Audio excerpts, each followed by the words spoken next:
السلام علیکم۔ امید کرتی ہوں آپ سب ایمان اور تقویٰ کی بہترین حالت میں ہوں گے۔ جن کو شامر کے ماضی کا انتظار تھا تو ان سب کا انتظار ختم ہوا۔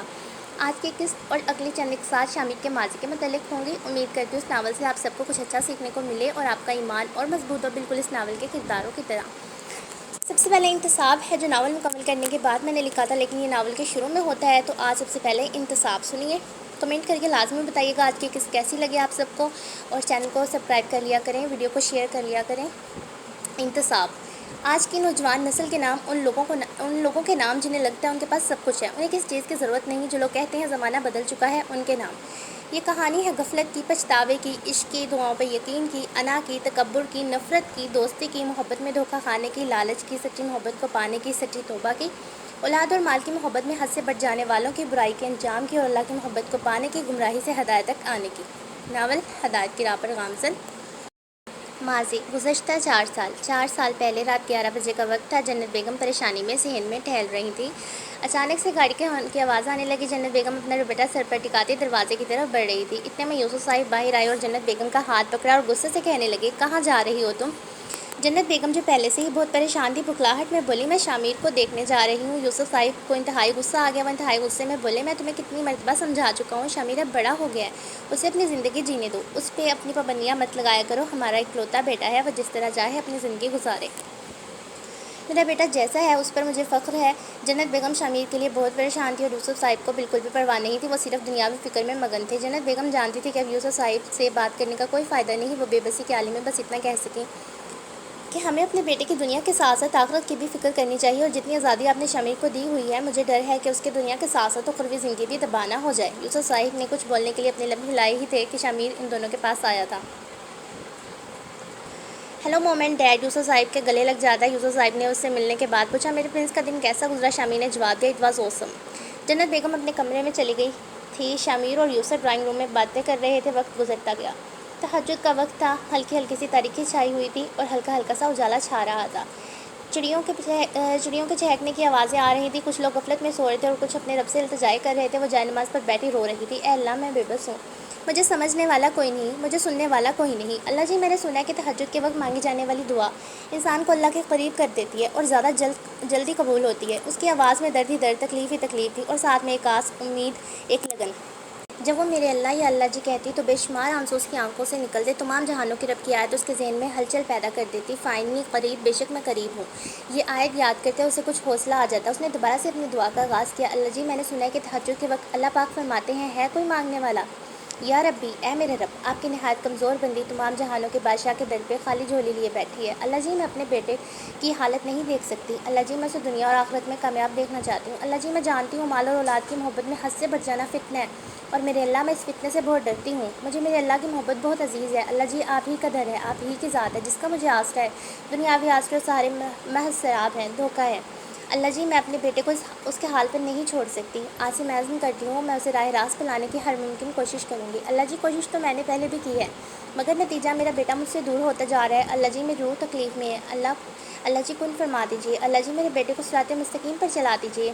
اللہ جی، میرے تمام معاملات آپ کے کن کے محتاج ہیں۔ اس نے دل پہ ہاتھ رکھا تھا، اللہ جی یہاں بہت تکلیف ہے، اللہ جی یہ تکلیف برداشت نہیں ہو رہی۔ اللہ جی، وہ یہی پکارے جا رہی تھی کہ اچانک اسے یوں محسوس ہوا، اس کے سانس کی رفتار بہت تیز ہو گئی تھی، جیسے اسے سانس نہ آ رہا ہو۔ اس نے اپنا سینہ مسلا، وہ نرحال سے جائے نماز پر ہی گر گئی۔ صبح جب شامر کی آنکھ کھلی تو لانچ میں جنت بیگم کو بے حس و حرکت پا کر وہ بہت پریشان ہو گیا تھا۔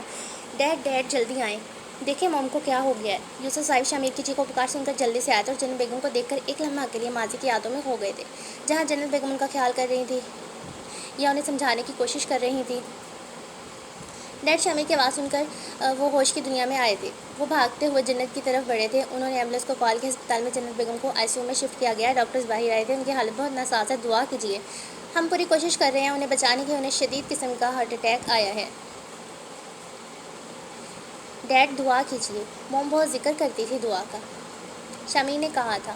یوسف نے سوچا، بہت عرصہ ہو گیا ہے دعا کیے۔ اچانک سے اسے کچھ یاد آیا، ڈیڈ دعا کیسے کروں؟ پھر اچانک شامر کے دماغ میں درد کی ٹھیسیں اٹھنے لگی، کیونکہ نہ تو اس نے کبھی دعا مانگی تھی، نہ کبھی اپنے باپ کو مانگتے دیکھا۔ وہ بھاگ رہا تھا، اسے نہیں پتا وہ کہاں جا رہا تھا، وہ صرف بھاگ رہا تھا۔ تقریباً ظہر کا وقت تھا، وہ بھاگ بھاگ کر تھک چکا تھا، اب تک ظہر کا وقت بھی ختم ہو چکا تھا۔ اب اس نے ادھر ادھر نظریں دوڑائی تو سامنے ہی اسے ایک مسجد نظر آئی. لوگ نماز ادا کر کے باہر نکل رہے تھے. وہ جلدی سے مسجد میں داخل ہوا.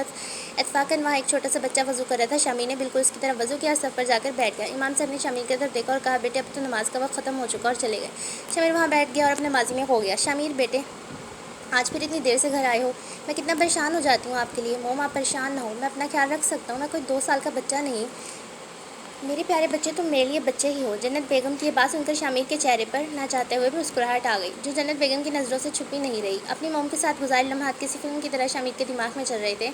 شمیر کدھر سے آ رہے ہو آپ؟ موم میں آج کلب تھا, دوستوں کے ساتھ بہت انجوائے کیا. شمیر مجھے کوئی ضروری بات کرنی ہے آپ سے بیٹا. صبح جلدی اٹھ گیا. اوکے موم ٹھیک ہے. صبح 5 بجے کا الارم بج کے تھک گیا مگر وہ الارم ہی کیا جو ہمارے شمیر سکندر کو اٹھا سکے. مگر الارم بھی ڈھیٹ ہی تھا. یا آج اس نے بھی شمیر کو جگانے کی قسم کھا رکھی تھی. ایک بار پھر الارم بجا. شمیر نے کمفرٹ سے ہاتھ نکال کر پھر الارم بند کر دیا. بیچارہ الارم بج کر تھک گیا مگر شمیر سکندر اپنی نیند مکمل کرنے کے بعد ہی اٹھا.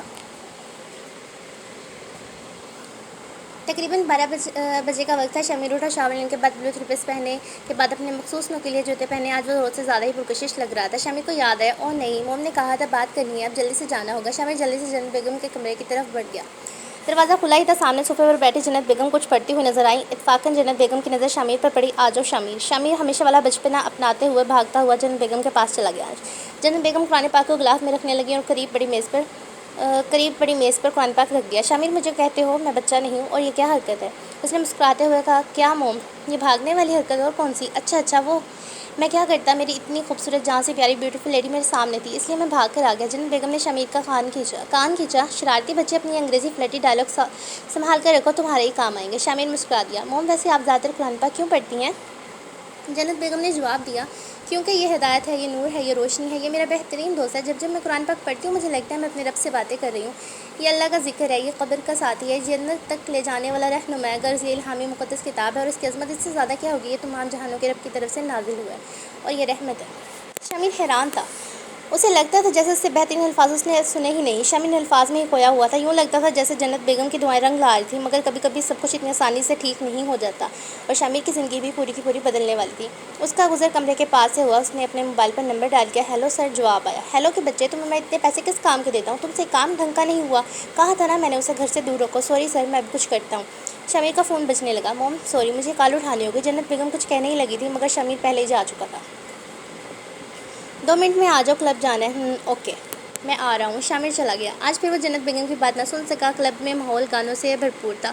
کوئی ڈانس کر رہا تھا, کوئی گا رہا تھا اور کئی لوگ حرام مشروب سے لطف اٹھا رہے تھے. ایسا لگتا تھا لوگ اپنے خالق حقیقی کو بالکل بھول گئے تھے. شمیر اور جنت بیگم آج دوپہر کا کھانا اکٹھے بیٹھے کھا رہے تھے. جنت بیگم نے شمیر سے کہا آپ نماز کیوں نہیں پڑھتے؟ آپ اپنے رب کے ذکر سے کیوں غافل ہیں؟ شمیر نے جواب دیا موم دیکھیں اب زمانہ بدل چکا ہے اور ویسے بھی میں ان چیزوں پر یقین نہیں رکھتا. یہ پرانے زمانے کی باتیں ہیں. اب موسیقی روح کی غذا بن چکی ہے. ہم اپنی زندگی میں مگن ہیں اور یہی دن تو انجوائے کے ہوتے ہیں.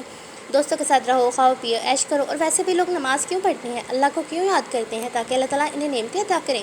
مگر میرے پاس تو سب کچھ ہے, مجھے نہیں لگتا میرے پاس کسی چیز کی کمی ہے, تو میں کیا مانگوں؟ کیوں پڑھوں میں نماز؟ شمیر اس کی آواز میں تکلیف کی رمق تھی اور آنکھوں میں آنسوں کی ایک جھلک جسے شمیر نہ دیکھ سکا. کیونکہ اکثر انسان سب کچھ دیکھتے ہوئے بھی انجان بن جاتا ہے, یا صرف وہی دیکھنا چاہتا ہے جو وہ دیکھنا چاہتا ہو.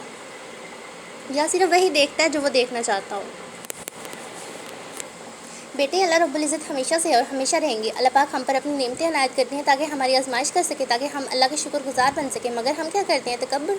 سارا کریڈٹ خود رکھتے ہیں, خود کو دے دیتے ہیں. ہم نے ایسا کیا ویسے کیا. اتنے میں یوسف صاحب ڈائننگ روم میں آ گئے. اپنے بیٹے کو بگاڑنے میں سب سے بڑا کردار بھی تو ان کا ہی تھا. وقت کے ساتھ ساتھ ان میں اتنا تکبر آ چکا تھا کہ وہ عورت کی عزت کرنا ہی بھول گئے تھے. لگتا تھا وہ یہ بھی بھول گئے تھے ان کو اس دنیا میں لانے والی بھی ایک عورت تھی. آج پھر اپنے بیٹے کو جنت بیگم کے ساتھ دیکھ کر انہیں بیزاریت ہوئی تھی. وہ یہ نہیں چاہتے تھے کہ ان کا بیٹا جنت بیگم جیسا ہو.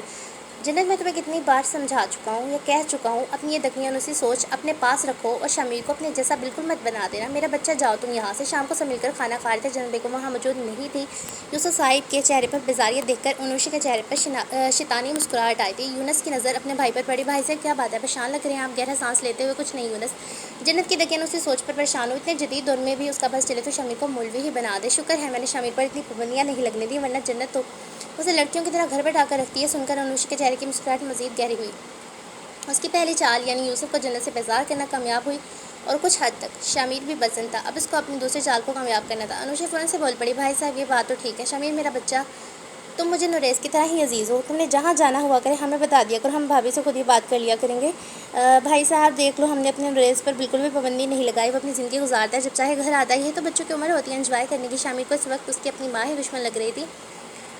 جنت بیگم جب بھی شامر کو سمجھانے کی کوشش کرتی تو اس طرح کی ہمدردیاں شامر کو بگاڑنے اور جنت بیگم سے بزر کرنے کا سبب بنتی۔ ویڈیو کو لائک کر دیا کریں، شیئر کر دیا کریں اور چینل کو سبسکرائب کر دیا کریں۔ میں پوری کوشش کروں گی کہ اگلی قسط جلدی دوں، آپ سب بھی اچھا سا رسپانس دیا کریں۔ اللہ حافظ۔